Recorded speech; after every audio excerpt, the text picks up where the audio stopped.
Voici Haruka, un jeune homme introverti, complètement ignoré par ses camarades de classe. Mais tout change quand il se retrouve dans un autre monde où il devient le plus puissant, écrasant sans effort tous ceux qui le méprisaient autrefois. L'histoire nous présente Haruka, un lycéen en échec, voué à une mort solitaire et vierge. Sans colocataire ni ami, il passait ses pauses déjeuner seul, plongé dans un livre, tandis que ses camarades, eux, bavardaient joyeusement et profitaient pleinement de leur temps. La raison de la solitude d'Haruka? Son désintérêt total pour ses camarades. Du coup, la plupart d'entre eux pensaient que les livres dans lesquels il avait toujours le nez fourré étaient en réalité des magazines hentai.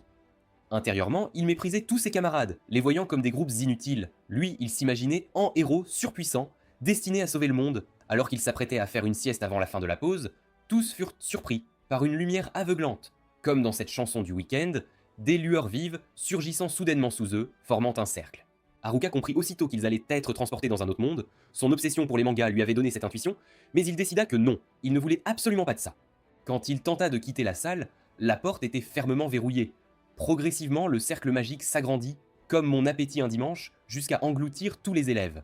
Haruka essaya de se cacher dans l'ouverture du plafond, mais il fut quand même aspiré à l'intérieur du cercle magique. Haruka se retrouva dans un espace d'un blanc immaculé, sans le moindre détail. Il pensa que c'était le moment où un roi opulent ou une magnifique princesse viendrait l'accueillir. Il chercha du regard ses camarades, mais ne vit qu'un vieil homme s'approchant, lui annonçant que tous les autres étaient de paix déjà partis, car personne ne l'avait choisi, même dans cette réalité alternative. Un instant, Haruka crut avoir affaire à une sorte de dieu de l'autre monde. Il le fixa bêtement, comme moi devant mon examen de maths, sans prêter attention à ses paroles, s'imaginant qu'il devait choisir sa classe et ses compétences pour ce nouveau monde avant d'être téléporté ailleurs. Soudain, un immense panneau apparut devant lui, affichant les compétences indispensables pour survivre dans cet autre monde. Il constata que toutes les compétences de triche avaient déjà été accaparées, ne lui laissant que des aptitudes sans la moindre valeur, à l'image de sa propre personne. En lisant les compétences disponibles, il ne comprit pas grand-chose, la faute à son cerveau TDAH.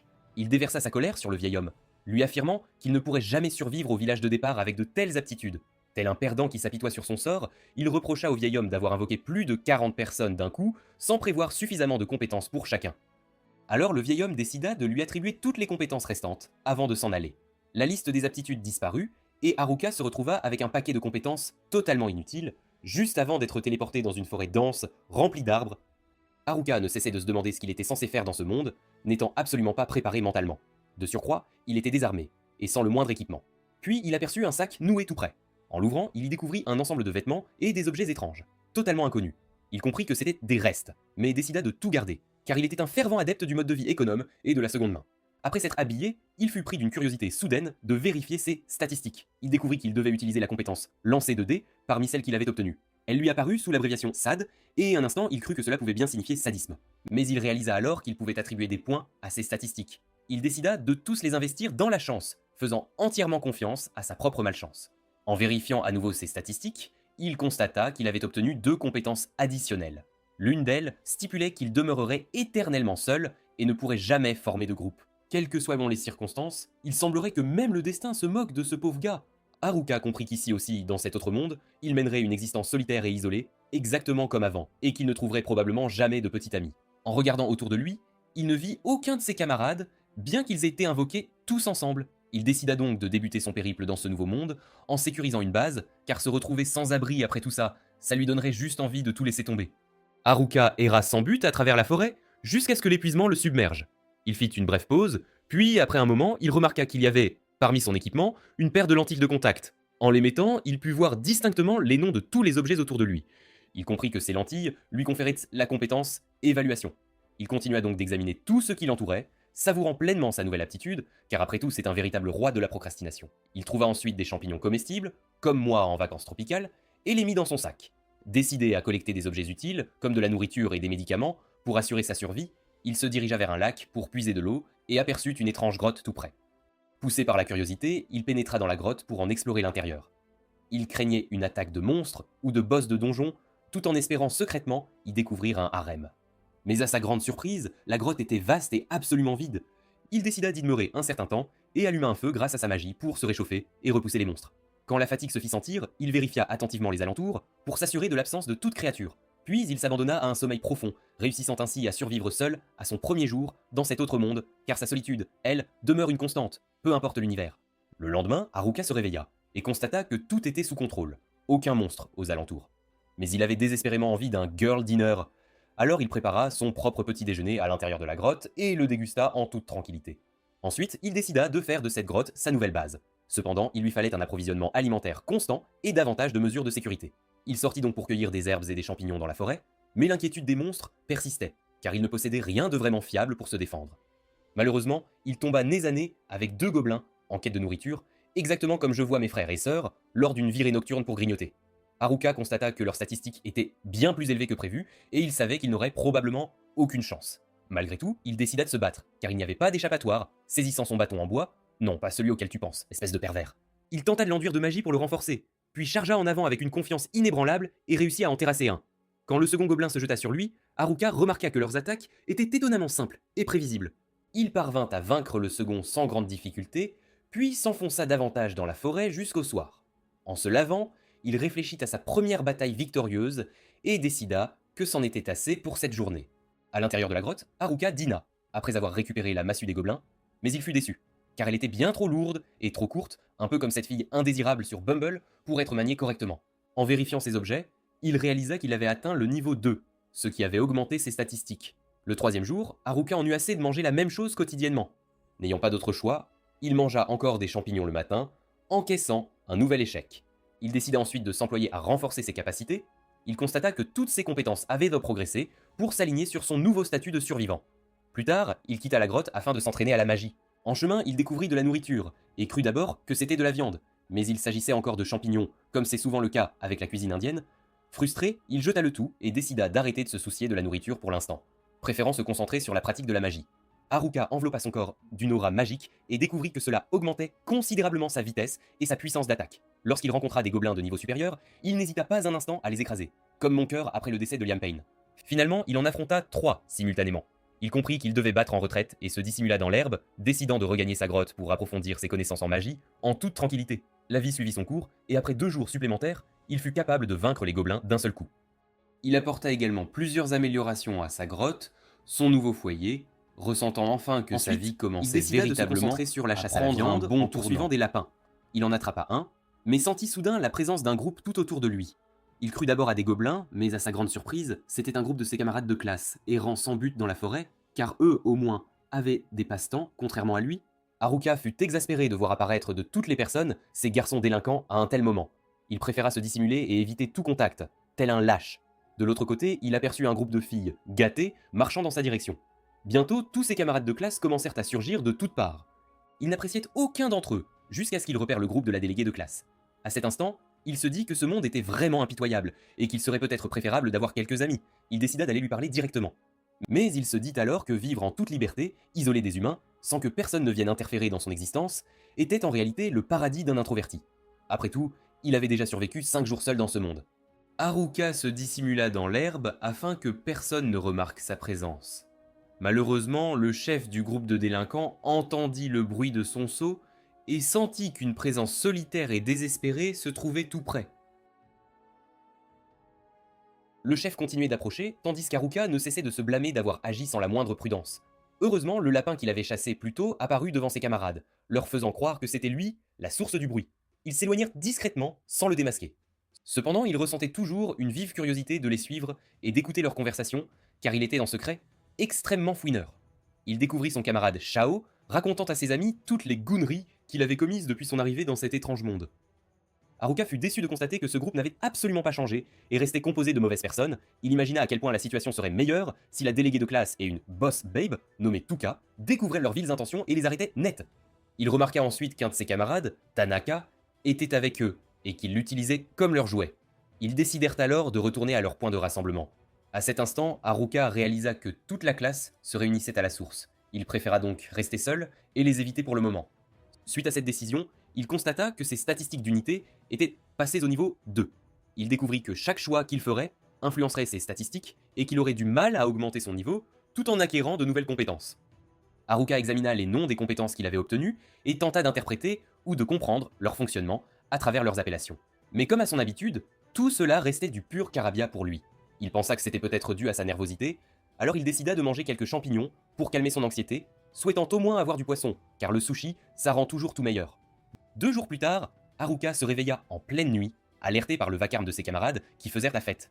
Il crut qu'ils s'amusaient comme à leur habitude, mais il fut stupéfait de les voir encerclés par des gobelins.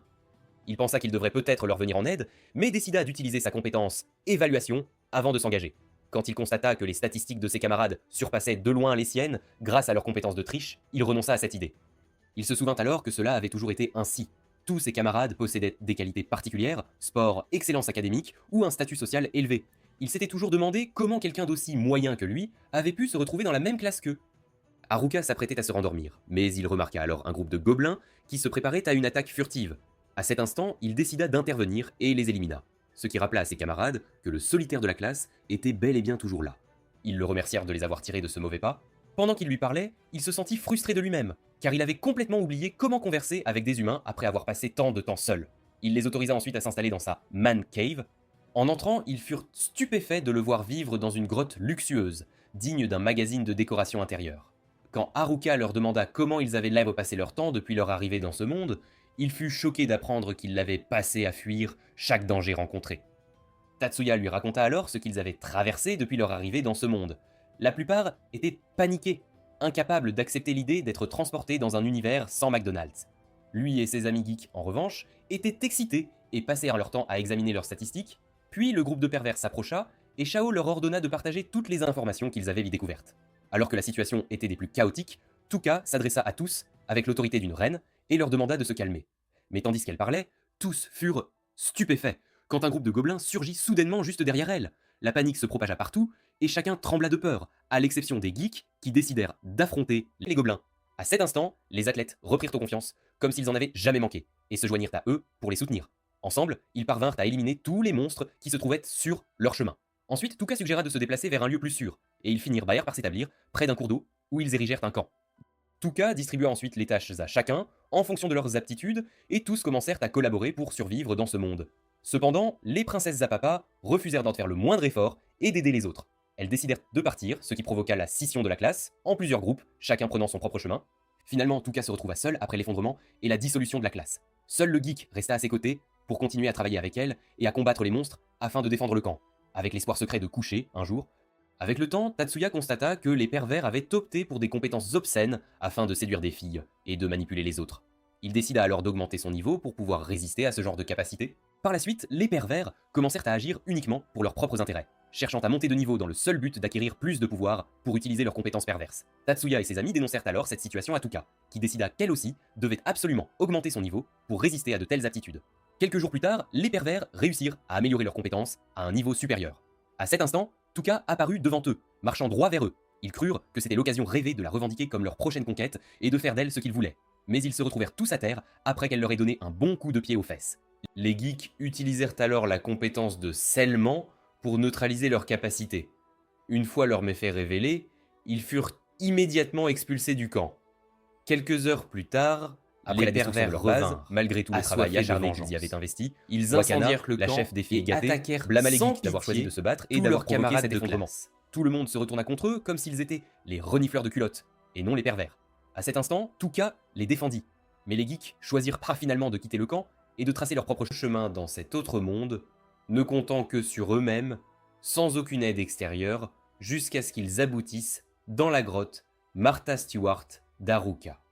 Haruka ressentit de la peine pour eux, réalisant qu'ils avaient traversé des circonstances, et Haruka réalisa que particulièrement avec d'autres n'était finalement pas une si mauvaise alors idée. De se racheter. Le lendemain, Haruka leur fit ses adieux après leur avoir généreusement offert des provisions pour assurer leur subsistance. Tatsuya lui demanda s'il était certain de ne pas vouloir les accompagner, car ils partaient à la recherche d'une ville pour débuter leur carrière d'aventurier. Bien qu'Haruka ait eu envie de les suivre, il se retint et refusa, ne voulant pas devenir un fardeau pour leur périple à cause de ses compétences pathétiques et de son manque d'humour. Il décida ensuite d'aller prendre des nouvelles de Tuka, sachant qu'elle était seule et vulnérable. En chemin, il rencontra un monstre kobold. Bien qu'il ait été mordu, il parvint à le vaincre et à poursuivre sa route. En soirée, il arriva au camp, mais n'y trouva âme qui vive. Il utilisa sa compétence de détection d'ennemis et repéra de légères empreintes de pas. En les suivant, il se retrouva face aux filles gâtées. Se sentant dénué de toute aura, il décida de retourner à sa grotte et s'enfuit rapidement après les avoir aperçus. Mais à sa grande surprise, Wakana le supplia d'arrêter de courir. Quand il se tourna vers elle, elle lui demanda s'il faisait partie du groupe des geeks, car elle les cherchait. Curieux de savoir la raison de sa quête, elle lui expliqua qu'elle souhaitait s'excuser, ayant enfin réalisé qu'elle et ses compagnes avaient en survécu tout ce temps grâce à eux, Cela le choqua, tant leur gentillesse soudaine était excessive, peut-être parce qu'elles ovulaient.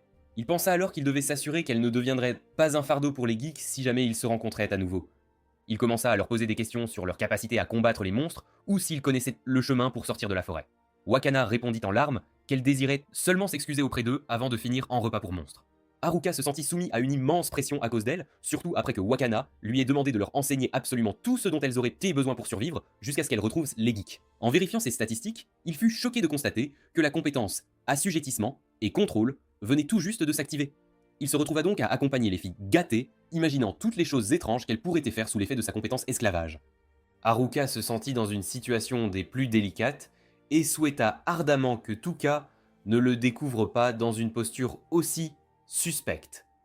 Tandis qu'il était plongé dans ses pensées, comme il continuait de l'ignorer, cherchant désespérément de lui crier dessus, moyen de désactiver la compétence. Au début, Haruka crut qu'elle était un fantôme. Tuka le trouva, mais en distinguant clairement de l'appeler par son nom. Il se sentit embarrassé. Bientôt, il aperçut un groupe de filles bas de la classe la suivre et réalisa qu'elles avaient Mogo formé un groupe féminin pour survivre ensemble. Tuka remarqua alors que quelque chose clochait avec Wakana et ses compagnes. Elle continua de le fixer, attendant une réponse convaincante, mais il n'avait absolument aucune idée de ce qu'il pouvait dire pour justifier cette situation.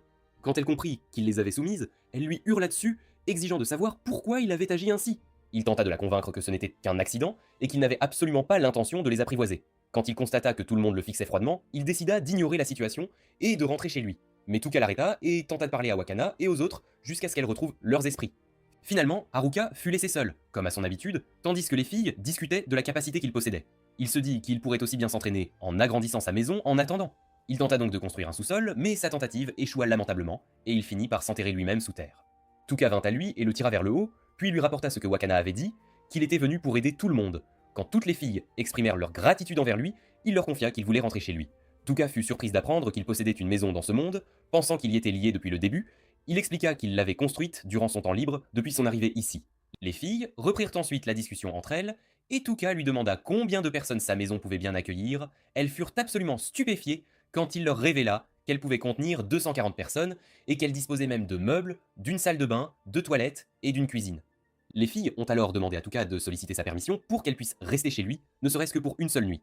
Quand elle l'a fait, Haruka fut profondément choqué, réalisant avec effroi qu'il allait se retrouver à cohabiter avec toutes les jeunes filles tasses de sa classe sous un même toit, une situation que n'importe quel membre du groupe de pervers aurait ardemment souhaité.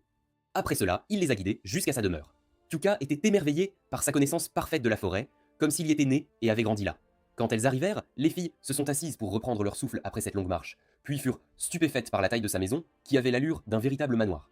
Haruka se sentait gêné par leur admiration débordante, puisque ce n'était à l'origine qu'une simple grotte abandonnée. Les filles étaient folles de joie de pouvoir enfin dire adieu à la vie de camping et à la survie précaire dans la forêt.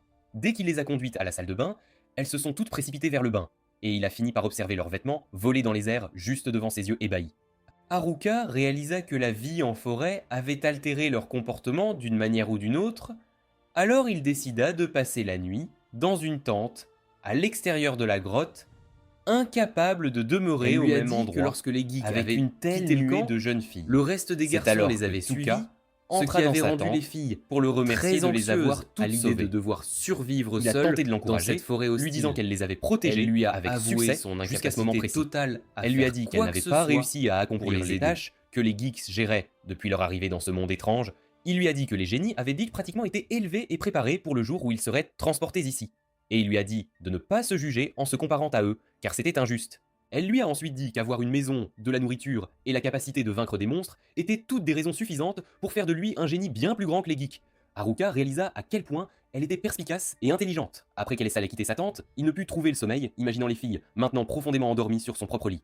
Le lendemain matin, Haruka se réveilla au son de la voix de Chika, lui annonçant que c'était l'heure du petit déjeuner. Il la trouva alors penchée si près qu'elle se trouvait juste au-dessus de lui, le forçant à se lever pour qu'elle recule et lui laisse un peu d'espace. Quand il lui demanda ce qu'il y avait au petit déjeuner, elle lui répondit qu'elle avait préparé du poisson. Il bondit immédiatement, et sans le vouloir, sa tête heurta la sienne par pure excitation. Il s'assit ensuite et dévora le poisson avec une avidité incroyable, comme si c'était la toute première fois qu'il en mangeait, laissant Toka et Chika complètement étonnés. Il a expliqué qu'il avait l'habitude de s'asseoir au bord de la rivière, observant les poissons tout en mangeant des champignons, sans jamais réussir à en attraper un seul, à cause de leur glissance et de leur vitesse fulgurante. Il se demanda s'il existait un moyen plus simple de les capturer et découvrit que celle qui les aidait à attraper de nombreux poissons d'un coup était Amam. Grâce à sa capacité étonnante et très utile, il lui demanda d'utiliser son pouvoir une fois de plus, et quand il a enveloppé son éclair dans sa propre magie et l'a transporté jusqu'à la rivière, il a finalement réussi à attraper son tout premier poisson. À ce moment précis, Haruka a acquis la compétence magie de la foudre, car il l'avait infusée dans son propre sortilège. Quand les filles furent surprises par sa capacité à acquérir de nouvelles compétences simplement en les utilisant, il expliqua qu'il se retrouvait toujours avec les compétences restantes, celles qui étaient considérées comme les pires pour la survie dans ce monde hostile. Après cela, il demanda à Tuka si elle avait une idée de ce qu'elle et les filles comptaient faire à l'avenir. Elle pensa qu'elle devrait commencer à chercher une ville. Quand il soupçonna que les filles gâtées prévoyaient de courir après les geeks, elles lui dirent qu'elle voulait seulement les remercier et s'excuser sincèrement. Tuka a ensuite déclaré qu'elles devaient toutes augmenter leur niveau avant de se diriger vers la ville, alors Haruka décida de les aider à y parvenir. C'était son devoir. Il rassembla les filles pour commencer l'entraînement au développement de leurs compétences, mais quand il réalisa qu'elles étaient dit toutes de nombreux niveaux au-dessus de lui, il eut honte, comme s'il n'avait absolument rien à leur enseigner. Soudain, un monstre kobold apparut de l'herbe épaisse, et Haruka pensa que c'était le moment idéal pour tester leur véritable force. Il leur demanda de vaincre les monstres, et elles se préparèrent à les affronter avec détermination. Mais après s'être surestimées, elles finirent inconscientes, gravement battues par les monstres, et ce, malgré des niveaux pourtant plus élevés. Haruka les trouva pitoyables et un peu ridicules, tandis que les filles justifiaient leur défaite en disant qu'elles n'avaient pas su que ce type de monstre était si rapide et attaquait en mordant férocement. Il finit par s'asseoir avec elles dans sa tente, puisqu'elle refusait catégoriquement d'affronter à nouveau les monstres. Elles se sont ensuite ressaisies et ont élaboré un plan solide pour vaincre ces monstres. Quand elles sont sorties, Haruka s'est sentie grandement soulagée. Pendant ce temps, Chika est restée à l'intérieur de la tente pour s'excuser de ce qu'elle avait fait plus tôt dans la matinée. Elle a dit qu'elle le testait juste pour s'assurer qu'il n'était pas comme les autres qui les avaient attaqués et blessés. Elle a ensuite exprimé sa gratitude de les avoir laissés rester chez lui, de leur avoir donné de la nourriture et de les avoir Le lendemain, il était entraînés assis, savourant tranquillement un poisson. Elle lui a surpris dit que qu'elle les filles viendrait le pensent à aller réveiller se le venger des lendemain. monstres qui les avaient Une fois qu'elle vaincus la aurait veille. fini de cuisiner Avant qu'elle le ne poisson, parte, Tuka les a arrêtés. alors Haruka Il leur a dit qu'elle devait a commencé d'abord à l'appeler s'entraîner sérieusement la fille avant d'entrer dans n'importe poisson. quelle bataille. Tuka a supervisé l'entraînement des filles en les faisant affronter des gobelins de niveau moyen, puis elles sont allées affronter les kobolds à nouveau, mais le résultat ne changea absolument pas. Haruka remarqua que certaines d'entre elles faisaient semblant d'être malades pour éviter de combattre les monstres. D'autre part, les filles gâtées ont réussi à vaincre les monstres après avoir uni leurs forces, et elles se sont senties victorieuses après avoir obtenu leur vengeance tant attendue. Haruka était allongée sous un arbre, pensant qu'il pourrait retourner à sa vie solitaire, maintenant que les filles étaient capables de prendre soin d'elles-mêmes. Mais ensuite, Tuka s'approcha de lui et lui dit qu'il était temps de se diriger vers la ville, tous ensemble, ce qui signifiait que son destin était devenu lié au leur, d'une manière ou d'une autre, pour de bon. Tuka a ensuite aidé les autres à emballer leurs affaires pour se diriger vers la ville. Et Haruka pensa que personne ne pouvait prédire ce qui allait se passer ensuite. Cette nuit-là, alors que la pluie tombait, l'un des étudiants fuyait quelque chose d'effrayant. Il a trébuché et a rampé. Haruka et ses compagnons jusqu'à ont commencé s'asseoir leur voyage sous à la un recherche arbre, d'une sortie de la puis forêt, une figure en direction de la mystérieuse ville, s'est approchée et de il lui pensa qu'il devait faire et de lui son a mieux serré le pour cou protéger les filles fermement. du groupe de pervers Bien qui que les poursuivaient sans l'étudiant relâche. ait supplié Sur leur chemin, pour sa ils ont vie, rencontré un il a monstre rapidement géant fini par portant une arme mourir. menaçante, Sans alors il leur a espoir. ordonné de battre en retraite et s'est précipité vers lui pour le repousser. Le monstre a essayé de le frapper d'un coup puissant, mais fut surpris par sa disparition soudaine et inattendue. Hiruka se cacha derrière un arbre et commença à analyser ses mouvements et sa force, le trouvant plus lent qu'il ne l'avait prévu initialement. Selon ce que les geeks lui avaient tôt dit, ce type de monstre pouvait être vaincu grâce à la magie. Il a vérifié ses statistiques pour s'assurer qu'il avait suffisamment de magie et a découvert qu'il avait maîtrisé 3 éléments différents. Pendant qu'il réfléchissait, le monstre a soudainement fendu en deux l'arbre derrière lequel il se cachait, et quand il l'a trouvé, il a continué à essayer de l'attaquer avec des coups consécutifs et violents. Hiruka a réussi à l'éviter et à se faufiler derrière lui, le frappant d'un coup écrasant qui l'a fait tomber au sol, complètement immobile. Quand il s'est tourné vers les filles, il les a trouvées ils ont le rencontré un regardant autre monstre, avec une Il a curiosité utilisé certaine. la magie du feu, Alors il qu'il a avait acquise décidé par la chaleur, d'essayer d'utiliser attaquant la le magie monstre la prochaine avec une fois boule de feu pour directement au visage. Après l'avoir vaincu, il fut surpris qu'il meure de son attaque, même s'il ne pensait pas être si fort que ça. Fuka lui a dit qu'aucune d'entre elles ne pouvait apprendre quoi que ce soit de ses capacités à cause de sa force écrasante. Le soir, les filles se sont assises pour dîner ensemble pendant qu'Haruka installait des pièges au cas où des ennemis s'approcheraient d'elles discrètement, puis il a ouvert la carte pour vérifier l'itinéraire qu'elles prendraient le lendemain. Soudain, il sentit quelqu'un à proximité. Pensant que c'était des monstres, il s'approcha seulement pour découvrir que c'étaient les athlètes. Hiruka se sentit soulagé, qu'au moins ce n'étaient pas des monstres dangereux, mais quand il les a traités d'idiots, ils se sont irrités et ont réalisé qu'il était toujours une ordure même dans ce monde. Il a demandé ce qui les amenait ici, et a deviné qu'ils étaient à la recherche des filles, mais ils lui ont dit qu'ils étaient venus le chercher, lui spécifiquement. Haruka fut surpris qu'ils le cherchent spécifiquement, et pensa qu'ils avaient soudainement décidé de changer d'orientation sexuelle, mais ils le nièrent catégoriquement. Haruumi lui a dit qu'il ne pouvait plus faire confiance à personne, surtout après que les pervers aient acquis les compétences de séduction et de contrôle des autres, c'était trop dangereux. Haruka se rappela avoir vu une compétence similaire dans la liste, celle de l'enlèvement. Il a essayé de les forcer à révéler si l'un d'eux la possédait, Mais il s'est avéré qu'aucun d'eux n'avait cette compétence particulière. Il a demandé pourquoi il n'avait pas considéré qu'il pourrait être celui qui la possédait, après tout. Haruomi a répondu qu'il se sentait rassuré parce qu'ils étaient certains qu'il choisirait l'isolement et ne l'utiliserait jamais. Haruka a eu l'impression qu'il se moquait de lui pour sa solitude. Puis Haruomi lui a dit qu'il voulait le prévenir que l'un des étudiants avait la compétence d'enlèvement, mais qu'il n'avait pas encore découvert qui c'était exactement.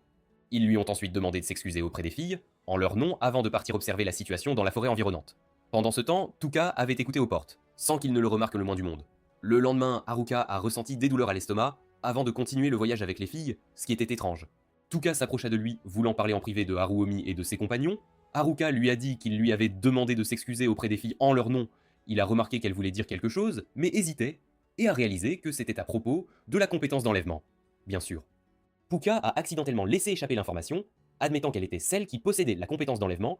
Pensant qu'il le savait déjà, elle lui a dit que c'était un secret bien gardé entre elle et les geeks. Haruka lui a dit qu'il l'avait su dès le premier coup d'œil, mais Haruomi et les autres étaient montés bien trop stupides pour le remarquer. Elle a demandé pourquoi il l'aidait toujours, malgré qu'ils connaissent sa capacité et ne la craignent pas, puisque cette compétence était destinée à voler les capacités des autres en les tuant, ce qui était terrible. Il réalisa qu'il ne l'avait pas fait parce qu'il lui faisait confiance, et il lui dit qu'il lui faisait confiance aussi, surpris que sans hésitation. Et quand elle a commencé à pleurer, il l'a grondée pour avoir pleuré si souvent ces derniers temps. Les siennes. Elle l'a blâmé en plaisantant, ce qui l'a fait s'enfuir avant qu'elle ne puisse l'accuser davantage, tandis que Tuka lui était profondément reconnaissante. Alors qu'ils continuaient leur voyage vers la ville, Haruka pensa à vendre du jus aux filles pour se faire un peu d'argent. Quand Nagisa a proposé de le payer de manière perverse puisqu'elle était complètement fauchée, il n'a pas hésité à lui donner le jus en échange de l'avoir nue bien sûr, mais Tuka est rapidement intervenu, le forçant à leur donner le jus gratuitement, sans contrepartie. Après des heures, les filles se sont fatiguées, alors il a pensé qu'elles devraient camper une autre nuit, même si elles avaient fait des progrès décents en distance parcourue. Quand il a remarqué une rive de rivière à proximité, il a pensé à essayer quelque chose et leur a dit qu'il irait explorer pendant qu'elles se reposaient tranquillement. Il est parti seul et a décidé d'essayer de combiner plusieurs compétences magiques à la fois. Pour voir, il a réussi à sauter haut en utilisant la magie et a continué à sauter d'arbre en arbre comme Tarzan jusqu'à atteindre une hauteur où il pouvait voir la forêt d'en haut, une vue imprenable. Mais il est vite retombé, heureusement en survivant de justesse. Le soir, Tuka a été choqué de le voir couvert de contusions et n'a pas pu croire qu'il venait juste d'explorer. C'était incroyable. Il lui a raconté ce qui s'était passé sans entrer dans les détails et elle a commencé à le gronder sévèrement. Il l'a ignoré et lui a tendu quelques baies sauvages qu'il avait cueillies. Le lendemain, l'équipe a fait de meilleurs progrès grâce à l'exploration de Haruka. Couvrant plus de terrain, malgré de nombreuses difficultés rencontrées, leurs efforts ont porté leurs fruits quand ils ont finalement réussi à quitter la forêt pour de bon. Les filles étaient excitées d'être plus proches de la ville, tant attendue, tandis qu'Haruka pensait qu'ils devaient rester plus vigilants maintenant qu'elles étaient à découvert, sans protection. Quand il a vérifié ses statistiques, il a été surpris de découvrir qu'il avait acquis la compétence de marcher sur l'air grâce à son exploration audacieuse. Quand il l'a essayé, Tuka a été stupéfaite de le voir marcher sur l'air sans le moindre effort. Il lui a dit qu'il voulait confirmer quelque chose d'en haut pour être sûr. Il a également repéré un groupe de personnes qu'il a deviné être des natifs de ce monde, d'après leurs vêtements traditionnels, aucun danger mais ils étaient en difficulté, complètement entourés de monstres menaçants. Quand les autres l'ont découvert, pensé que des villageois attaqués par des monstres pour qu'ils se dépêchent de les aider sans tarder. Ils étaient de bonnes personnes. A supposé qu'ils pourraient n'être que des bandits et a refusé de prendre le risque inutile. Il a accepté sa demande, mais a averti la main en lui disant qu'elle se battrait s'il s'avérait être d'essayer quelque chose de nouveau en combinant ses pouvoirs magiques. Il s'est envolé haut, s'est entouré de son mieux pour les aider et a accéléré à vitesse maximale comme une flèche. En volant, il fut surpris de trouver Tuka accroché à sa cape, expliquant que sa magie du vent l'avait emporté et qu'elle n'avait pas pu l'éviter du tout. En raison de leur vitesse extrêmement élevée, Haruka n'a pas pu contrôler la descente et ils ont fini par atterrir au milieu des villageois et des monstres avec une force explosive, anéantissant indirectement tous les monstres présents. Les aventuriers l'ont remercié de les avoir sauvés et l'un d'eux s'est présenté comme Hofter, disant qu'il était en mission avec son groupe qui incluait son ami Gatek, un compagnon fidèle. Pourquoi ils avaient été attaqués, Hofter a expliqué que les traîtres avaient été agressés plus tôt dans la journée.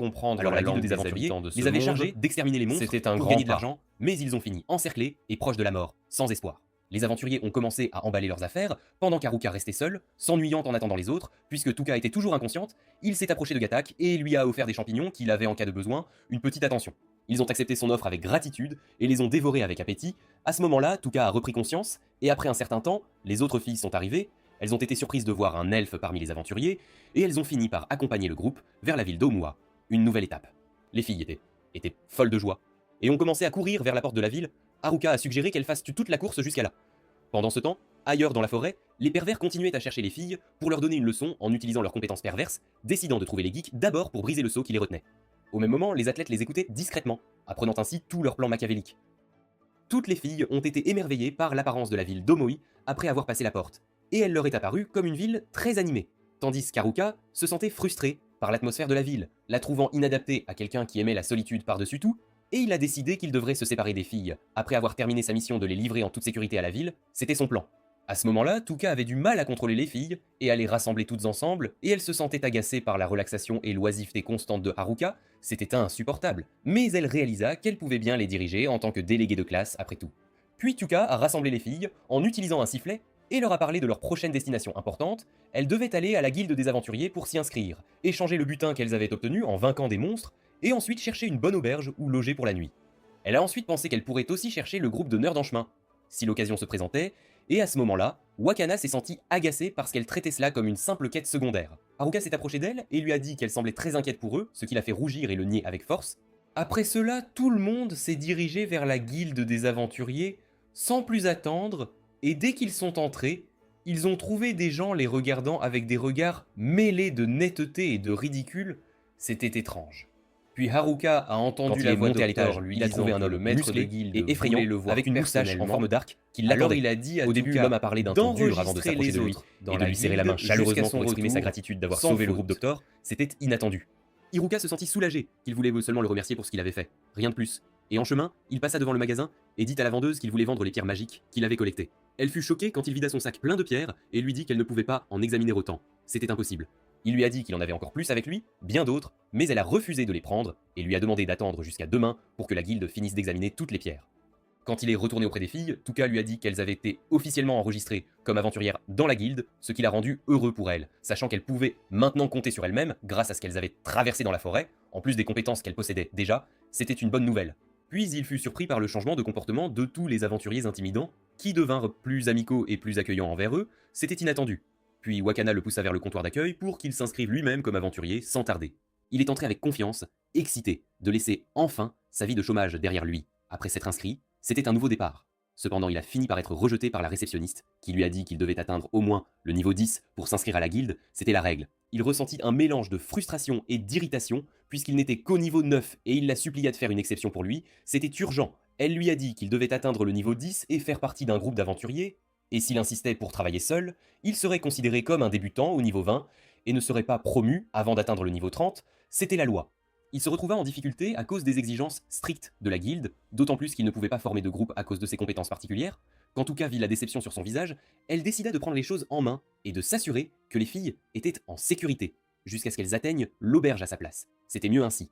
Le soir, ils sont tous arrivés à l'auberge, et Haruka a été choquée de découvrir que c'était en fait un love hotel, un endroit bien particulier, tandis que les filles le lendemain, Tuka a suggéré que les filles aillent faire du shopping après le petit déjeuner, tandis qu'Haruka pensait à retourner à la guilde une fois qu'il aurait reçu son argent de la vente des pierres magiques. Quand il est allé chercher l'argent, la vendeuse lui a dit qu'il n'avait que cela de disponible pour le moment et l'a supplié de l'accepter sans causer de problème, s'il vous plaît. Il lui a dit qu'il n'était pas venu voler la guilde, ce n'était pas son intention, et à ce moment-là, le maître de guilde est apparu et lui a dit qu'il n'avait pas Haruka n'a pas été dérangé par traiter les pierres qu'il avait apportées. Il a reçu l'argent et n'avait pas assez d'argent pour le payer. Si cela avait la même valeur dans leur monde réel, il a suggéré de le payer en plusieurs fois qu'il était devenu les choses. Un homme a suggéré un bon endroit. Tuka pourrait dépenser de l'argent comme il l'entendait. Il était temps d'aller faire du shopping immédiatement et d'acheter les essentiels boîte de nuit sans plus attendre. Tuka a réalisé ses pensées perverses, mais il l'a ignoré et a quitté la guilde en y pensant toujours avec un sourire. Mais au final, Gatek l'a dirigé vers un magasin d'armes secret et très spécial, lui disant qu'il collectionnait des objets uniques des donjons et était adapté aux personnes spéciales comme lui, c'était parfait. Haruka s'est senti déçu que son unicité ne réside que dans le fait d'être seul et au chômage. C'était triste. Il a ensuite passé la journée à regarder les armes dans le magasin et a été émerveillé par leur qualité, incapable de dire non à aucune d'entre elles, c'était trop tentant, puis son attention a été attirée par un collier connu sous le nom de collier des 7, un objet mystérieux. Il a interrogé le propriétaire du magasin à ce propos, qui lui a expliqué que cela lui permettait de combiner 7 éléments simultanément. Alors qu'il examinait d'autres articles, il fut surpris de voir Tuka apparaître derrière lui, le réprimandant pour avoir fait ses achats si tardivement. Il lui a demandé de bien vouloir le laisser un peu plus longtemps, pour examiner une certaine plante, et sans même s'en apercevoir, il a fini par combiner tous les articles qui lui plaisaient dans la boutique. Le propriétaire du magasin l'a alors réprimandé, lui expliquant que cela n'était absolument pas permis avant l'achat, car ces articles valaient plus de 10 000 000. Haruka fut absolument choqué par ce montant, car il ne possédait alors que 8 000 000. Getek tenta de l'aider en demandant une réduction, tandis que Tuka s'excusait auprès du propriétaire pour tous les ennuis causés. Le lendemain, Haruka se retrouva complètement ruiné après qu'ils eurent convaincu le marchand, la veille, d'accepter seulement 8000 milles. Il songea à retourner dans la forêt pour y trouver davantage de pierres, mais malheureusement, les étrangers n'étaient pas autorisés à quitter la ville sans un permis de guilde. Haruka prit la décision de retourner dans la forêt, réalisant que la vie citadine n'était décidément pas faite pour lui. Il enfila sa veste et sa cape de dissimulation, utilisant son pouvoir pour s'éclipser sans que les filles ne le remarquent, et il réussit à quitter l'auberge sans attirer le moindre soupçon. Arrivé au mur de la ville, il pensa sauter très haut pour s'échapper sans être vu par les gardes, mais il se retrouva coincé sur le mur et tomba au sol après que des filles l'eurent suivi dehors et remarqué qu'il tentait de s'enfuir. Haruka réalisa qu'il s'agissait du groupe de filles athlétiques et fut contraint de retourner avec elles après l'échec de son plan d'évasion. Le lendemain, les filles lui firent leurs adieux après s'être vues attribuer leur première quête en tant qu'aventurière. Lorsqu'il demanda à les accompagner, Tuka refusa catégoriquement car il avait tenté de s'enfuir la veille. Il décida de profiter de leur absence pour tenter de s'échapper une fois de plus en utilisant le même plan de dissimulation. Cette fois, il réussit à franchir la porte et à quitter la ville, courant avec une excitation palpable, jusqu'à ce qu'il remarque les vestiges de bâtiments détruits tout près. Il réalisa qu'il y avait eu autrefois un village près de la ville, mais cela ne l'intéressait guère. Bien qu'il ait vu de nombreuses personnes subir des malheurs en chemin, il choisit de les ignorer et de continuer à avancer vers la forêt, jusqu'à ce qu'il découvre un groupe de bandits attaquant une calèche, tentant de dévaliser son propriétaire. Il hésita d'abord à l'ignorer, mais alors qu'il s'apprêtait à partir, l'un d'eux l'attaqua après avoir remarqué sa présence, lui déclarant qu'il devait mourir pour les avoir découverts. Haruka utilisa sa magie de feu à travers son bâton pour les repousser et leur dit qu'il voulait simplement retourner dans la forêt. Les bandits devinrent furieux de sa tentative de les brûler, et lorsqu'ils réalisèrent qu'il était un mage, ils songèrent à l'attaquer de près. Mais ils ne purent se l'atteindre. L'un d'eux l'interrogea sur son métier, et Haruka se sentit embarrassé avant d'admettre qu'il était en fait sans emploi. Il ne croyait pas qu'une personne dotée de telles capacités puisse être sans emploi, il fut donc contraint de leur montrer ses statistiques. Lorsqu'ils virent qu'il n'était qu'un parfait inconnu de niveau 9, ils se précipitèrent pour l'attaquer en utilisant les compétences magiques de leurs armes. Haruka réussit à esquiver leurs assauts, réalisant que leur corps se mouvait automatiquement à chaque fois qu'ils lançaient de puissantes attaques contre lui. Il continua d'esquiver jusqu'à ce qu'ils s'épuisent complètement et ne parviennent pas à le blesser. Malgré leur habileté avec les armes, il ne les considérait que comme faibles. Puis il vit une jeune fille s'approcher de lui après être descendue de la calèche pour le remercier. Elle lui dit que son nom était Marielle et qu'elle était issue d'une famille noble, mais elle se rappela ensuite qu'il avait hésité au début et l'avait presque ignoré. Elle se demanda alors s'il était vraiment juste de le remercier. Haruka se sentit agacé d'avoir sauvé une fille aussi arrogante.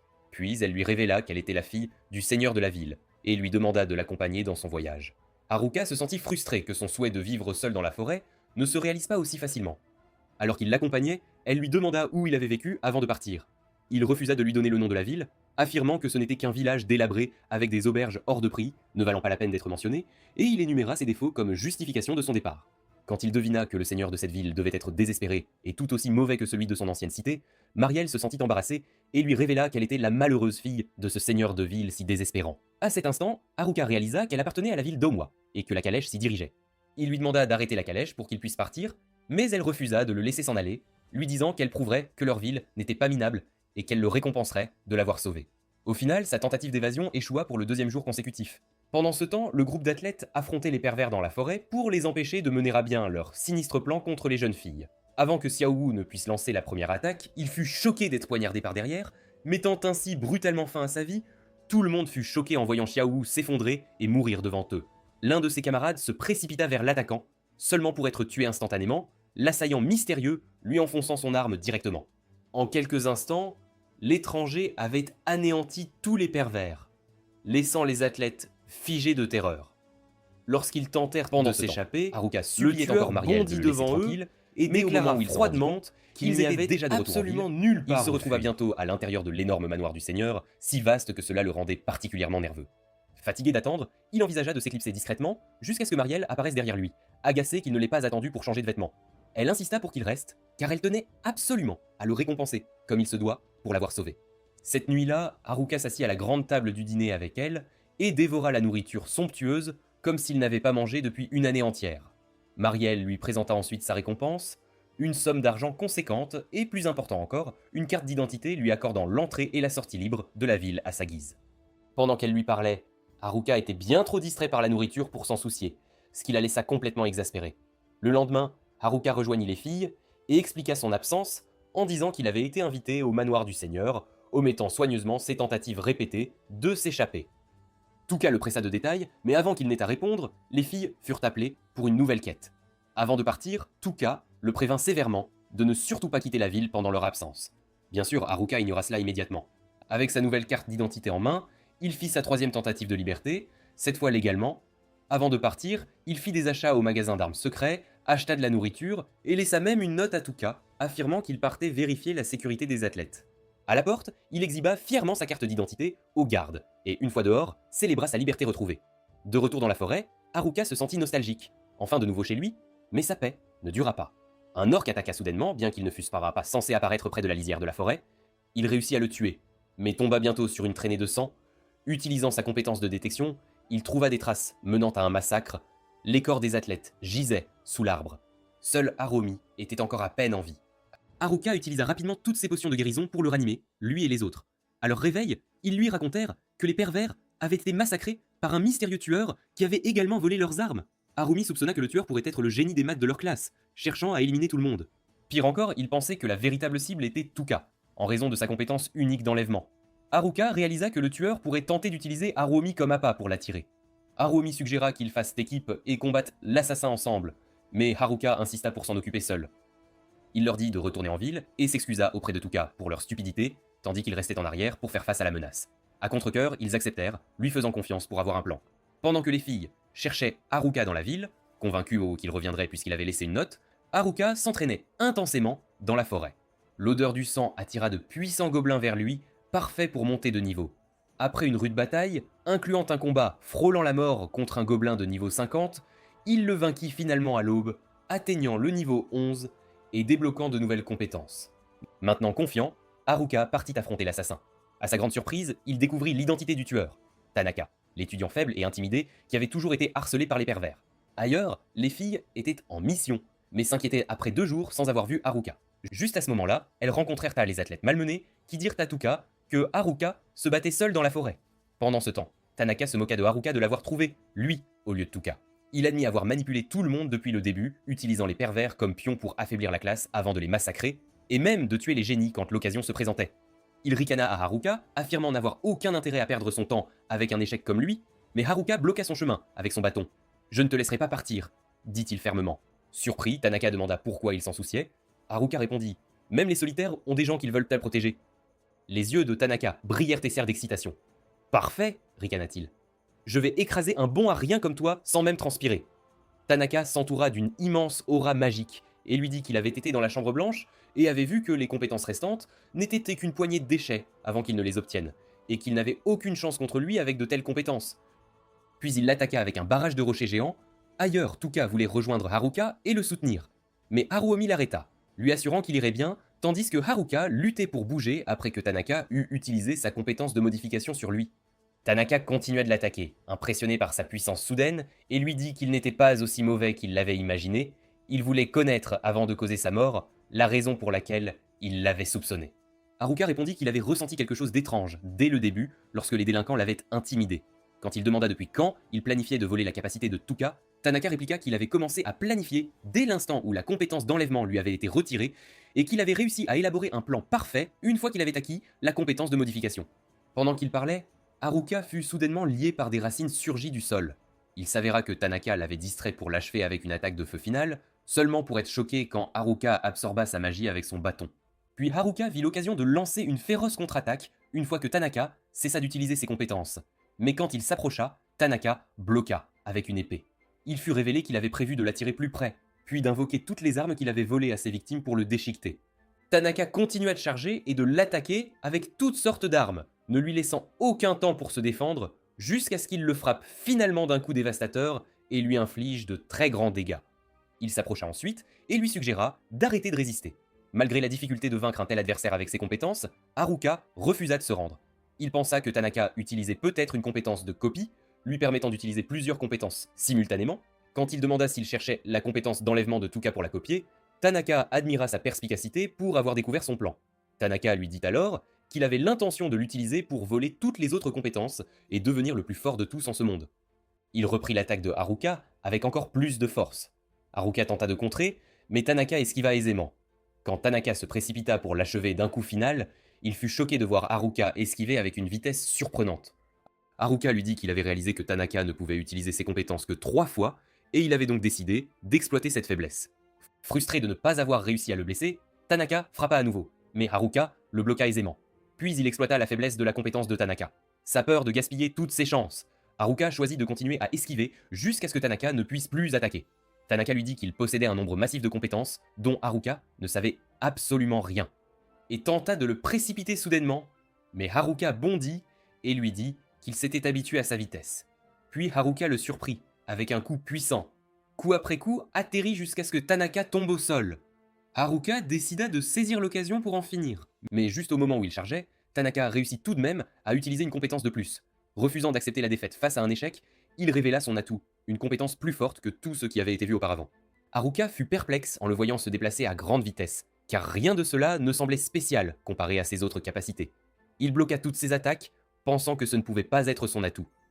Avant qu'il ne s'en rende compte, Tanaka utilisa la mort instantanée sur lui, donnant l'impression que son âme avait été arrachée de son corps, et il s'effondra sans vie au sol. Tanaka se sentit victorieux et éclata de rire, pensant qu'il avait le dessus après tout, même s'il avait épuisé toutes ses chances. Il pensa qu'il était temps de poursuivre la compétence d'enlèvement qui lui accorderait tout ce qu'il désirait, mais alors qu'il se tournait pour partir, il fut choqué d'entendre la voix de Haruka l'appeler. Lui demandant de s'excuser, Tanaka exigea de savoir comment il n'était pas mort après avoir été frappé par sa compétence.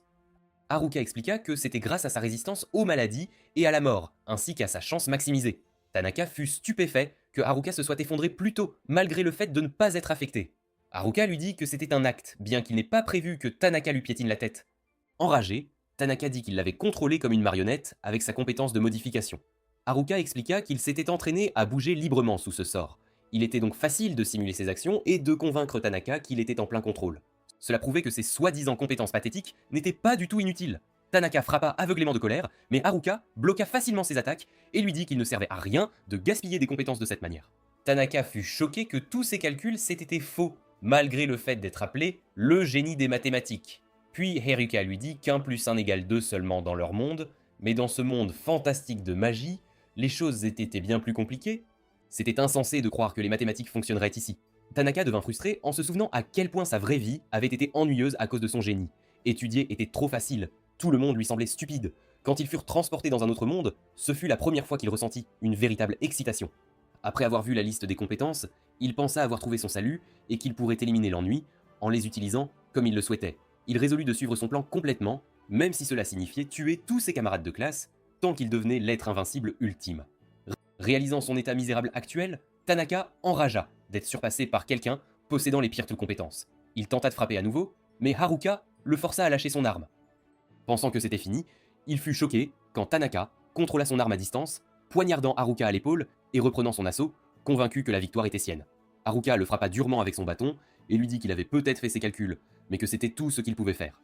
Il l'accusa de devenir paresseux après avoir acquis des compétences de triche, ne faisant aucun effort pendant que tout le monde luttait pour survivre. Puis Haruka intervint et déchaîna toute sa puissance, portant le coup de grâce. En s'éloignant, il dit à Tanaka qu'il n'avait pas de compétences de triche, mais qu'il pouvait compter sur des astuces. Tanaka s'effondra, mort, tandis que Haruka titubait à travers la forêt, gravement blessé, frôlant la mort. Il pensa à ses camarades de classe et désira s'excuser avant sa fin. Mais juste au moment où il était sur le point de s'effondrer pour toujours, une main le rattrapa. Il fut choqué de voir que le groupe de nerds était venu l'aider. Ils le soutinrent et le ramenèrent chez lui pour le soigner.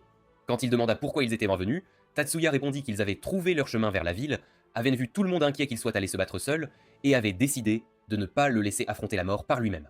Ensemble, ils retournèrent auprès des autres en ville. Les filles se précipitèrent vers lui avec soulagement, tandis que Haruomi et son groupe attendaient. Haruka réalisa qu'avoir quelques bons amis n'était finalement pas si mal. Ailleurs, Wakana et ses compagnons s'excusèrent auprès des nerds de les avoir chassés du camp.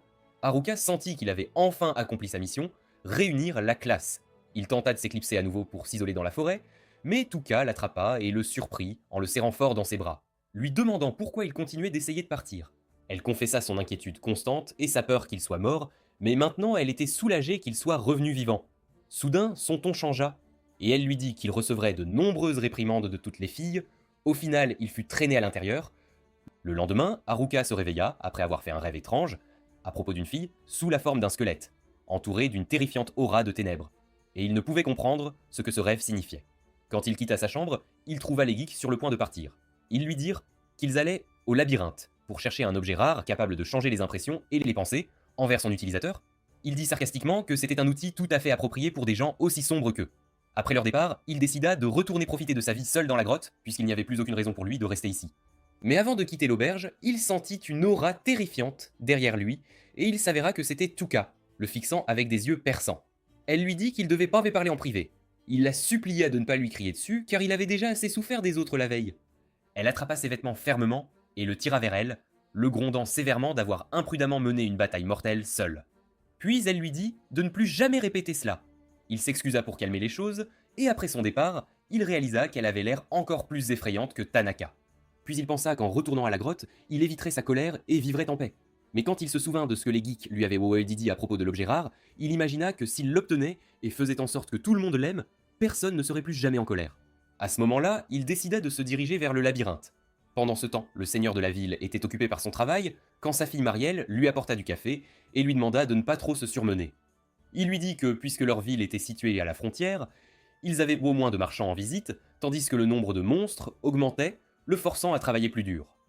Puis ils furent surpris quand l'un d'eux entra dans le bureau, informant le seigneur qu'une horde de monstres approchait de la ville.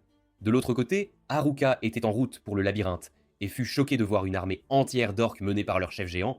Il décida d'utiliser cela comme un échauffement avant de s'enfoncer dans le labyrinthe. À ce moment-là, le maître de guilde demanda à Touka de prendre la mission d'éliminer les monstres près des frontières de la ville. Puis Marielle se précipita vers eux pour les informer qu'une armée d'orques était en route pour envahir la cité. Les aventuriers commencèrent à se préparer à défendre la ville, tandis que Touka se précipitait à l'auberge pour informer les autres. C'est alors qu'elle remarqua que Haruka avait de nouveau disparu. Pendant ce temps, Haruka était au milieu d'une bataille, contre l'armée d'orques, seule, se demandant pourquoi tant d'entre eux étaient apparus tout d'un coup. Haruka les vainquit sans effort, tandis que les autres attendaient l'arrivée de l'armée de monstres à tout moment, et commencèrent à en combattre certains. De l'autre côté, Haruka acheva tous les monstres sur son chemin, et reprit ensuite sa recherche du labyrinthe. Quand il arriva, il utilisa sa compétence de furtivité pour se faufiler à l'intérieur, sans être remarqué par les gardes, et commença à errer seul, à l'intérieur, à la recherche de l'objet rare. Après un certain temps, il trouva un coffre au trésor. Excité, il l'ouvrit et prit ce qu'il y avait à l'intérieur, mais fut vite déçu de constater que ce n'était que des babioles sans valeur. Il continua à fouiller tous les coffres qu'il trouvait en chemin, mais sans succès. Hélas, cela le rendit fou, jusqu'à ce qu'il abandonne finalement, et décide de demander à quelqu'un qui connaissait bien l'endroit. Alors, il lui vint à l'esprit d'interroger le propriétaire de la boutique d'armes secrètes, et donc il décida de retourner en ville, sans plus attendre. À la tombée de la nuit, tout le monde, mené par le maître de guilde, attendait l'armée orque.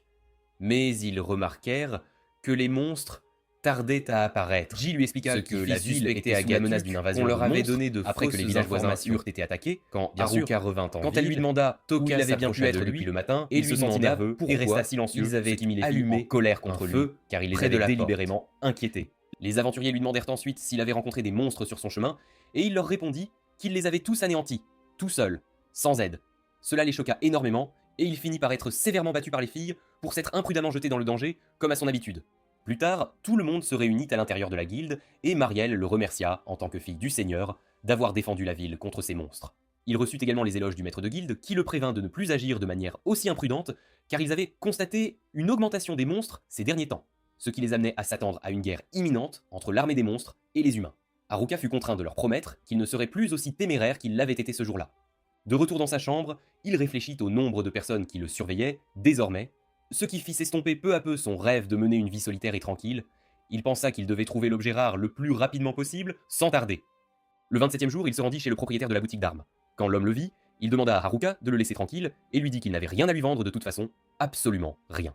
Haruka lui expliqua qu'il n'était pas là pour acheter quoi que ce soit, mais pour se renseigner sur l'objet rare qui pourrait améliorer l'impression que les gens avaient de lui.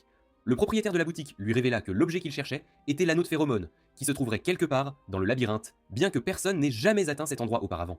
Haruka réalisa que les geeks avaient eu raison après tout. Quand il demanda son emplacement exact, le propriétaire de la boutique supposa qu'il pourrait être au 50e étage. Il ajouta ensuite que descendre dans les étages de la caverne était une tâche ardue et difficile, car il y avait un boss imbattable à chaque étage, sans exception.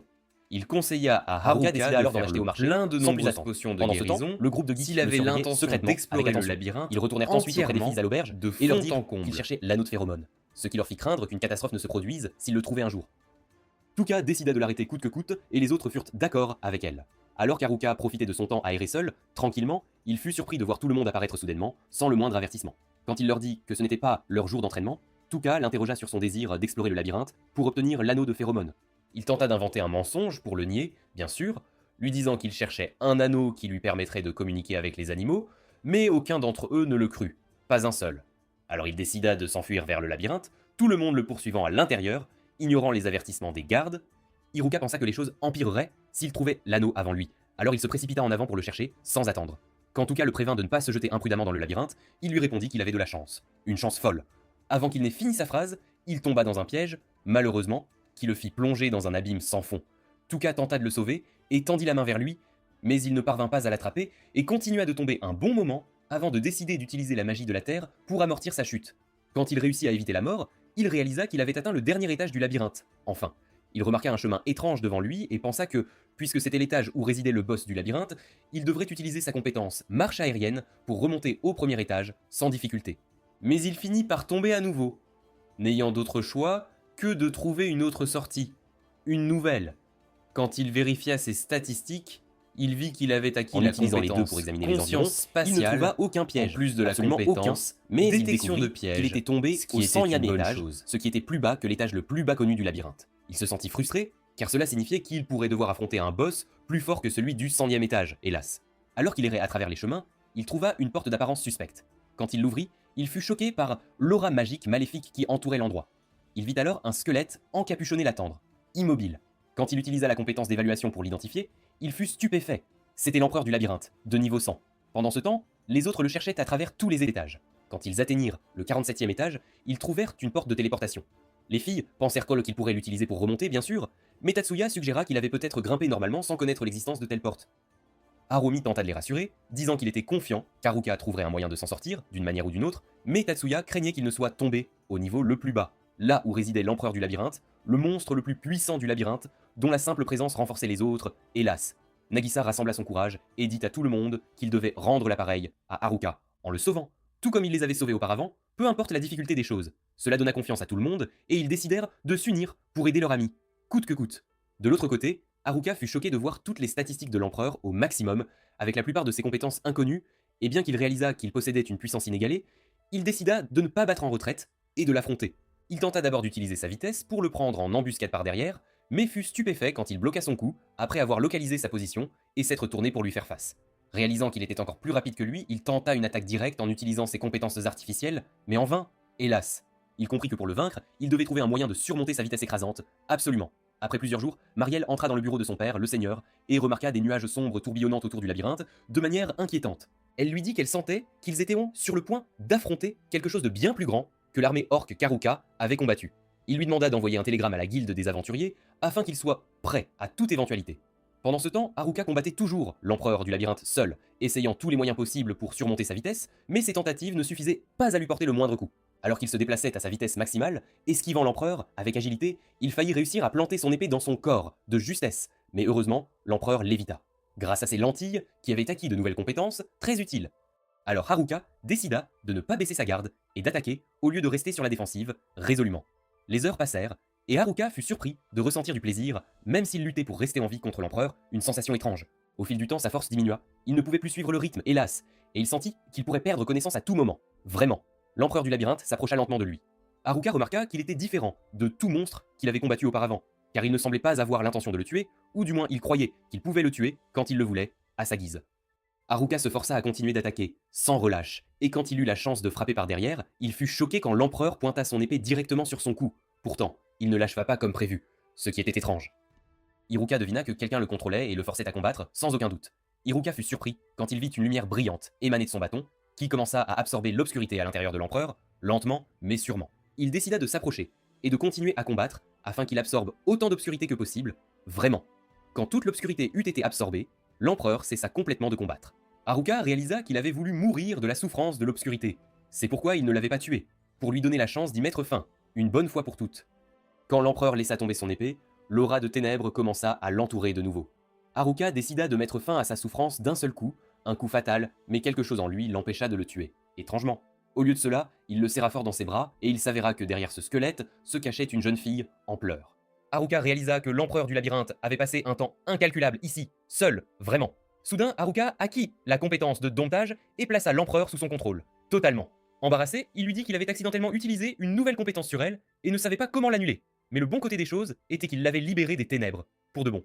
Quand il demanda si cela la contrariait, l'empereur secoua la tête, négativement. Puis elle lui serra la main, et Haruka fut soulagé qu'elle comprenne son langage. Enfin, quand il ne trouva aucune émotion négative, en vérifiant à nouveau ses statistiques, il découvrit que son nom apparaissait après le domptage, ce qui était nouveau. Il fut choqué en lisant le nom, c'était une fille appelée Angelica. Vraiment. Alors il décida de quitter cet endroit et d'essayer de retourner à la surface, une fois de plus, mais dès qu'il sortit de la pièce, il fut choqué quand le boss du 100e étage apparut soudainement, avec l'intention de le combattre. Il décida d'échapper à cette bataille à tout prix, et de continuer à fuir vers la surface, sans hésiter. Il créa un trou dans le plafond de l'étage, et tenta d'utiliser marche aérienne, mais il trouva 2 minotaures de niveau 99 à l'étage supérieur, malheureusement. Il se retrouva sous une attaque féroce. Haruka était fou de joie que sa chance de niveau maximum les sauver de cette situation périlleuse. Après être entré en collision avec un boss d'étage quelque chose qui mourut également. Quand il remarqua le boss d'étage mort, il réalisa qu'elle voulait son armure. Il lui permit de la porter, et après qu'Angelica eut mis l'armure, elle utilisa sa compétence pour l'ajuster parfaitement à elle. Quand Haruka l'évalua, il découvrit que c'était une armure maudite. Puis il fut surpris quand Angelica se dirigea vers les escaliers pour monter à la surface. De l'autre côté, les autres étudiants avaient atteint le 50e étage, enfin, et leur inquiétude grandissait chaque fois qu'ils ne trouvaient pas Haruka à un étage, c'était terrible. Touka continua de chercher, confiante qu'ils trouveraient au moins un indice de sa présence à un certain étage, mais ils finirent par affronter le boss d'étage géant à un œil, un monstre redoutable. Pendant ce temps, Marielle se rendit chez le maître de guilde et lui fit part de ses sentiments, convaincu que quelque chose de grave se passait à l'intérieur du labyrinthe, c'était certain. Il lui dit qu'il n'avait reçu aucun rapport des gardes postés à l'entrée, absolument aucun. Guidek dit qu'il n'était pas sûr de pouvoir compter sur les gardes du labyrinthe pour gérer la situation. Le maître de guilde pensa qu'il pourrait avoir besoin d'aide et qu'il fallait rester prudent, et Hofter décida de s'assurer qu'il serait prêt. Marielle, si quelque chose arrivait, souhaitait que toutes ses inquiétudes se révèlent fausses. Quand le maître de guilde interrogea sur le nouveau groupe d'aventuriers, après avoir atteint le 90e étage, et se retrouva face au boss d'étage, qu'aucun d'entre eux ne pouvait être affecté que par la magie sacrée, malheureusement. Il décida de faire un autre trou dans le plafond pour passer une nouvelle fois, mais avant qu'il ne puisse faire quoi que ce soit, le boss lança une attaque soudaine, très rapide. Quand il esquiva, Haruka utilisa son bâton pour l'absorber, puisque c'était un monstre des ténèbres, et réussit à le vaincre. Il grimpa ensuite au 87e étage, et affronta le boss d'étage, qui était une mythe géante, énorme. Il utilisa la magie du feu pour contrer son poison, très puissant, et quand la mythe se précipita vers la boule de feu, il amplifia sa magie, rendant les flammes plus grandes pour s'assurer qu'elles soient même soit brûlées. Il continua à monter à travers les étages, vainquant les boss de diverses manières, avec brio, jusqu'à ce qu'il atteigne le 80e étage, où il fut choqué de découvrir que le boss était de niveau 100, un vrai défi. Quand il tenta de le prendre en embuscade par derrière, il fut surpris quand il esquiva son attaque et se déplaça de manière anormale par rapport aux humains. Trouvant difficile de suivre le rythme, il décida de compter sur Angelica pour s'en occuper. C'était la meilleure solution. Il remarqua alors le monstre se transformer en sa véritable forme, en la voyant. Il fut stupéfait quand elle chargea audacieusement de front, ignorant sa force, puis le coupa en deux d'un seul coup, avec une facilité déconcertante. Haruka réalisa qu'elle était toujours forte, même après que son niveau ait baissé, c'était impressionnant, et fut soulagé qu'elle soit désormais son allié. Une aide précieuse. Les filles ne pouvaient ni plus supporter une autre attaque après que toutes leurs barrières ont été brisées pour résister au boss Harumi et Tatsuya 50e étage, ce qu'Haruka aurait fait dans une telle situation, c'était une question importante. Quand le boss attaqua Touka, elle sentit qu'elle ne pourrait plus tenir très longtemps, mais les garçons l'aidèrent rapidement à se relever et lui dirent qu'ils avaient un plan, un bon plan. Harumi utilisa sa compétence de vitesse pour distraire le boss pendant que les filles l'attaquaient. Quand le plan était sur le point de réussir, ils oublièrent l'autre bras du monstre. Malheureusement, Harumi finit par encaisser un coup massif qui lui infligea de lourds dégâts, c'était terrible. Malgré tout, il faisait confiance à ses amis, car cela faisait partie du plan. Bien sûr, il servirait d'appât pendant que Tetsuya porterait le coup final, le coup de grâce. Le garde du labyrinthe pensait aux aventuriers qui s'étaient aventurés dans le labyrinthe vaincre le sans se soucier des avertissements concernant la vague de monstres à venir. Et alors qu'il s'inquiétait pour eux, il fut surpris de voir un essaim de rats s'échapper du labyrinthe à toute vitesse et fut choqué quand il vit des monstres d'une espèce différente émerger des fissures dans le sol. C'était terrifiant. Le garde se précipita à la guilde pour informer le président de ce qu'il avait vu, sans tarder, et à ce moment-là, le président de la guilde réalisa qu'il était temps de se préparer à la grande bataille contre les monstres après leur émergence du labyrinthe, tandis que Marielle réalisa que ses pires craintes s'étaient réalisées, hélas. Quand le président de la guilde chercha un ancien manuscrit du labyrinthe dans son bureau, avec diligence, il trouva une vieille carte expliquant son concept, très clairement, et ils découvrirent que le labyrinthe est un lieu vivant, où les monstres se multiplient et descendent vers les étages inférieurs, sans fin. Mais à un certain point, le labyrinthe ne peut plus contenir un grand nombre d'entre eux, les forçant à sortir, inévitablement.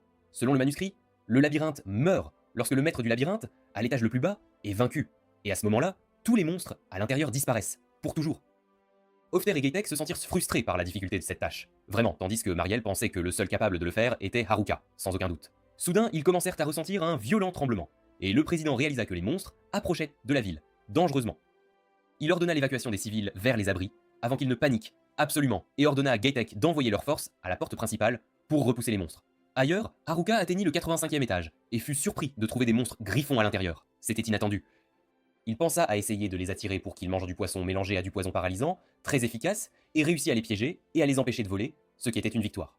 Pendant ce temps, le reste des étudiants atteignit le 54e étage et trouva un groupe de loups bloquant leur chemin, malheureusement, tandis que les aventuriers en ville réussissaient à peine à résister à la première vague de monstres qui déferlaient. Bien qu'ils s'inquiétassent de savoir s'ils pourraient supporter la prochaine vague, c'était une grande préoccupation.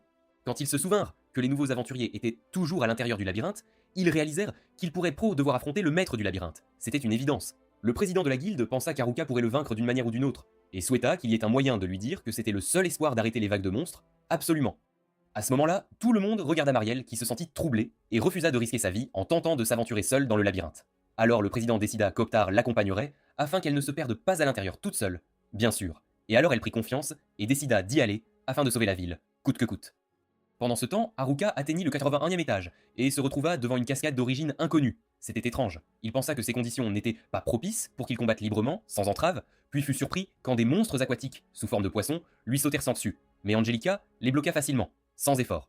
Il examina ensuite la force des monstres et découvrit qu'ils étaient de niveau 81, correspondant au numéro de l'étage, mais il craignait qu'ils ne l'attaquent direct tous en même temps et ne finissent montant par le transformer en sushi, ce qui serait terrible. Il réussit à les affaiblir et à les congeler quand il commença à se grand entre les rochers pour atteindre l'autre côté. Alors il pensa à utiliser la magie de glace choqué par l'apparition soudaine du chef des poissons derrière lui, avec l'intention de frapper. Avant qu'il ne puisse se défendre, le chef l'attaqua en le noyant dans une énorme vague d'eau très puissante. Quand il sembla qu'il avait été achevé, Haruka émergea des profondeurs après avoir créé une planche de surf avec la magie de la terre et réussit à surfer sur les vagues avant de sauter haut et de s'écraser sur la tête du chef. Haruka commença à s'adapter au labyrinthe, le brisant, et à apprécier son temps à l'intérieur alors qu'il se déplaçait entre les étages, et il commença à collecter des trésors en chemin, obtenant l'anneau du bonheur au 70e étage, le bracelet de bénédiction au 77e étage, en plus du joyau de magie noire après avoir vaincu le boss du 70e étage, un exploit remarquable. Après cela, il se demanda s'il pouvait vendre les trésors qu'il avait obtenus pour devenir riche ou les utiliser pour lui-même. C'était une question légitime. Puis décida de tout donner à Angelica, afin qu'elle puisse profiter d'un peu de bonheur après avoir fini par porter une armure maudite, malheureusement. Angelica hésita à les accepter un instant, jusqu'à ce qu'il insiste pour qu'elle les prenne, avec gentillesse, et alors elle ressentit une joie comme si elle recevait des bijoux pour la première fois de sa vie. C'était merveilleux. Ils continuèrent ensuite leur chemin, découvrant davantage de pièces secrètes, cachées. Ailleurs, les étudiants réussirent à vaincre les loups, enfin, et alors qu'ils s'asseyaient pour reprendre leur souffle après une longue bataille, épuisante, ils furent surpris par l'arrivée d'Ofter et de Marielle, de manière inattendue. Quand ils trouvèrent les étudiants cherchant Haruka après qu'il soit tombé au fond à cause d'un piège, malheureusement, Marielle se sentit frustrée d'avoir pris la peine de venir, car il pourrait être le seul capable de vaincre le maître du labyrinthe, c'était une grande déception.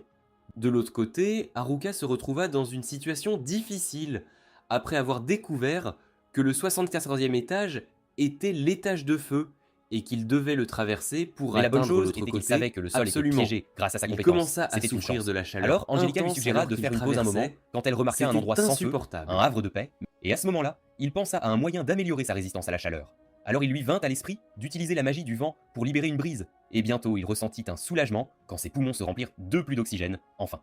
À ce moment-là, ils entendirent les voix des autres à travers une fissure dans le mur. C'était inattendu, et Touka s'approcha pour essayer de communiquer avec lui, avec espoir. Quand il lui parla, il réalisa qu'elle parlait peut-être à travers le trou d'où il était tombé, et se considéra chanceux que sa voix l'ait atteinte. Vraiment. Elle lui demanda s'il pouvait grimper le trou pour les atteindre, et il lui dit qu'il avait essayé d'utiliser sa compétence d'escalade, mais en vain, hélas. Quand il apprit qu'elle était au 54e étage, il préféra courir pour pouvoir l'atteindre plus vite, sans tarder. Avant qu'il ne parte, Touka lui dit que la ville était en difficulté à cause des monstres qui déferlaient hors du labyrinthe. Ensuite, Optar lui dit Haruka fut alors qu'il avait vu l'apparition, le seul moyen d'arrêter l'attaque sur le chemin vers le labyrinthe, était de vaincre le maître du labyrinthe, et que les aventuriers pourraient ne pas être capables de les supporter alors qu'après avoir géré la première, il essaya de les convaincre qu'il avait déjà vaincu le maître, et ils se demandèrent pourquoi une deuxième vague de monstres éclatait alors qu'il avait déjà vaincu le maître. Ofter lui dit qu'il devait confirmer la mort du maître pour pouvoir sauver tout le monde et arrêter les monstres. À ce moment-là, Haruka réalisa qu'il n'y avait pas d'échappatoire à un affrontement avec Angelica. Sinon, il mettrait tout le monde en danger en cas d'invasion des monstres dans la ville.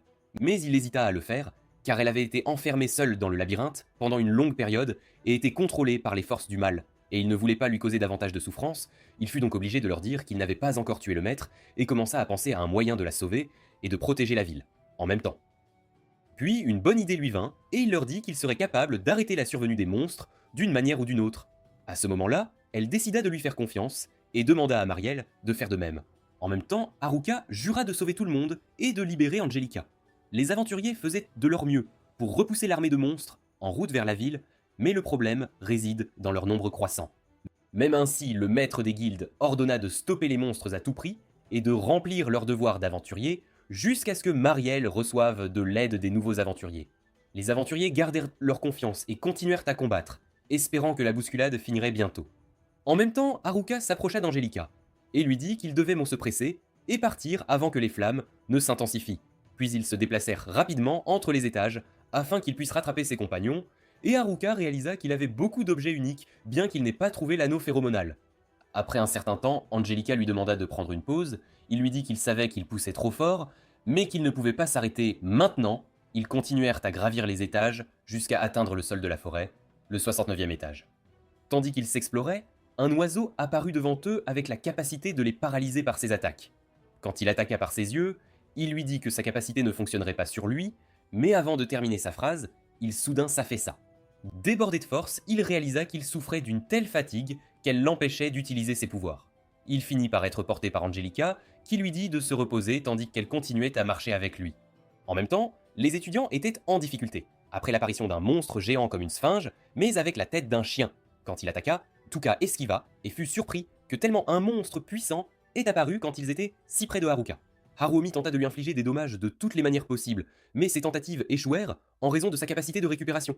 Tatsuya utilisa ensuite ses pouvoirs pour essayer de le faire tomber, mais sans succès, après avoir réalisé que ce monstre était un puzzle du labyrinthe et qu'il ne pouvait pas être vaincu par la force brute. À ce moment-là, le monstre lança une attaque dévastatrice qui causa une destruction massive de tout l'étage. Pendant ce temps, Haruka et Angelica atteignirent le 59e étage et Haruka se sentait beaucoup mieux. Soudain, il ressentit des tremblements violents causés par l'attaque du monstre sur les étages supérieurs.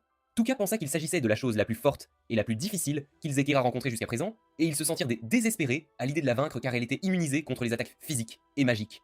Juste avant qu'elle ne soit frappée par le coup fatal, Haruka apparut soudainement et la sauva à temps. Il utilisa ses capacités combinées pour annuler ses compétences, tandis qu'Angelica saisit l'opportunité de lui trancher la tête avec son épée. Après s'être assuré que le monstre était mort, tout le monde fut ravi de voir Haruka en sécurité.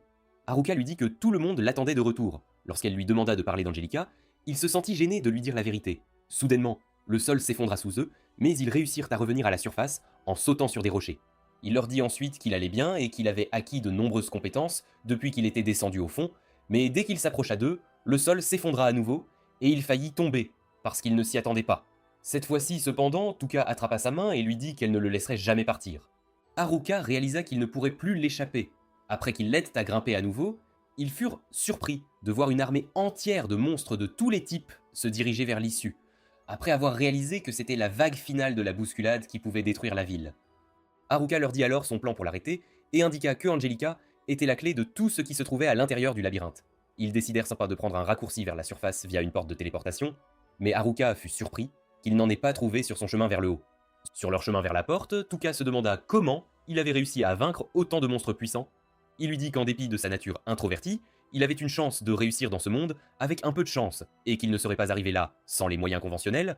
Après cela, ils retournèrent à la ville ensemble. Lorsqu'ils virent approcher la troisième vague, ils furent stupéfaits par le nombre impressionnant, réalisant qu'il était impossible de les vaincre. Ils commencèrent rapidement à perdre espoir, sachant que le temps jouait contre eux et que la ville risquait de s'effondrer complètement. À ce moment-là, Angelica avança, planta son épée dans le sol et libéra une puissance écrasante qui se répandit dans la zone des monstres, formant un cercle magique massif autour d'eux. Alors que l'effet du cercle s'élargissait, les monstres commencèrent à disparaître un par un jusqu'à disparaître complètement. Puis tout le monde se demanda si cela avait été fait par Haruka de quelque manière que ce soit. Mais il s'avança vers Angelica et leur dit qu'elle était la seule capable d'éliminer ces monstres. Ils réalisèrent qu'il avait été accompagné tout ce temps par l'empereur du labyrinthe, et ils se sentirent menacés par elle. Il leur dit qu'elle l'avait sauvée plusieurs fois lors de sa montée à la surface, et qu'il n'y avait aucun danger à avoir avec elle. Toujours, certains de ses compagnons étaient méfiants d'elle, car elle était la plus forte dans le labyrinthe et servait par tous les monstres. Iruka dit qu'elle était effectivement la plus forte car elle avait vaincu n'importe quel monstre qui se dressait sur son chemin, bien que certaines circonstances aient réduit son niveau à 1. Une fois qu'ils ont confirmé que la ville était en sécurité, ils se sentirent victorieux et commencèrent à célébrer ensemble. Haruka se sentit heureux d'avoir pu sauver à la fois la ville et Angelica. La vie reprit son cours normal dans la ville alors que les civils revinrent dans les rues. Le lendemain, Haruka décida d'utiliser les objets qu'il avait obtenus du labyrinthe et de les combiner en préparation d'un certain événement. Quand toutes les filles sont arrivées, elles furent surprises de le voir exhiber une montagne de trésors rares et d'équipements pour elles. Il prit ensuite un haut-parleur et annonça que tous ses compagnons étaient autorisés à faire du shopping et à acheter les outils dont ils avaient besoin, et qu'il vendrait ces derniers à des prix réduits. En fin de compte, toutes les étudiantes concoururent pour obtenir le meilleur équipement tandis que les garçons ne pouvaient pas suivre et se donnèrent Bice rapidement pour vaincus.